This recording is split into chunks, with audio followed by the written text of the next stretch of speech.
Good evening and welcome to the channel's studios here in London with your international news around the world in 5. Journalists and witnesses in Rafah in southern Gaza say Israeli tanks have seized control of a key roundabout in the heart of the city. The takeover of the Al-Auda roundabout, around 500 meters from the border with Egypt, came amid intense Israeli shelling. Local officials said at least 16 people were killed in Rafah overnight. Hundreds of thousands of people displaced from other parts of the Gaza Strip have been sheltering in Rafah.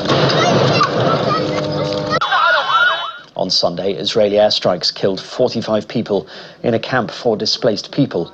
Israel called it a tragic mishap. Papua New Guinea authorities say nearly 7,900 people living near the site of a deadly landslide are at risk as rock and debris continues to move down the hillside.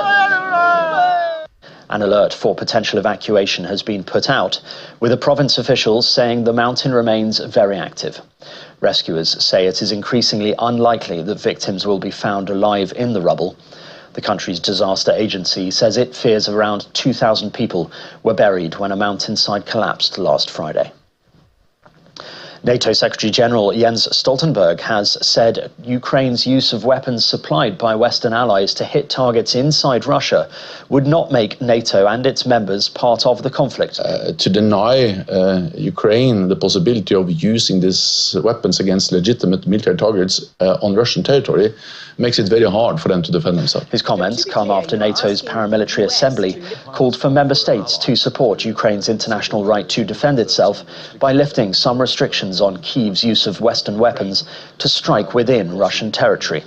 The declaration, adopted, also called for member states to accelerate their deliveries of critical weapons to Ukraine. Lawyers have given their closing arguments in Donald Trump's hush money trial in New York at the busiest day in court so far. The stakes are incredibly high. This is the last time they will speak to the jury, who will now begin their deliberations. Mr. Trump is accused of trying to cover up a $130,000 hush money payment to the adult star Stormy Daniels. It is the first time in US history that a president, former or current, has faced a criminal trial.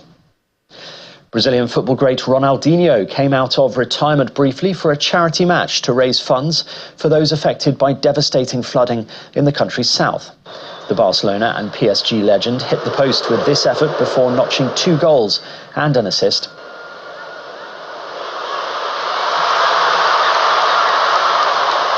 Former right-back Cafu also starred at Rio de Janeiro's Maracanã Stadium. Brazil's Rio Grande do Sul state has been reeling from weeks of unprecedented floods that have killed more than 160 people and left 90% of its towns inundated. An album so rare and valuable that only a few ears have ever listened to it is set to go on display at an Australian gallery, giving the public a taste of the uber-exclusive tracks. Housed in an ornate silver box, Once Upon a Time in Shaolin, recorded in secret by the Wu-Tang Clan over 6 years, was designed to be a piece of fine art. Only a single CD copy exists. The record by the pioneering hip-hop group is the most expensive ever sold.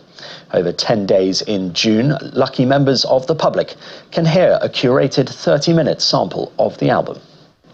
And movie fans and burglars have been put on alert after the home made famous by the 1990 film Home Alone was put on the market with a sale price of $5.25 million. Where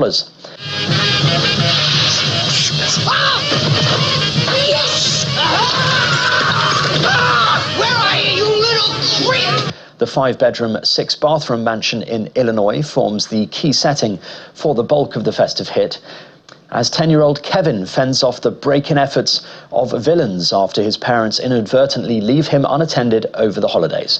The house, described by the sellers as one of the most famous houses in the world, not only features 5 bedrooms, 6 bathrooms, but it also has a state-of-the-art basketball court thrown in. And that's your international news around the world in 5. Now back to the channel's studios in Lagos.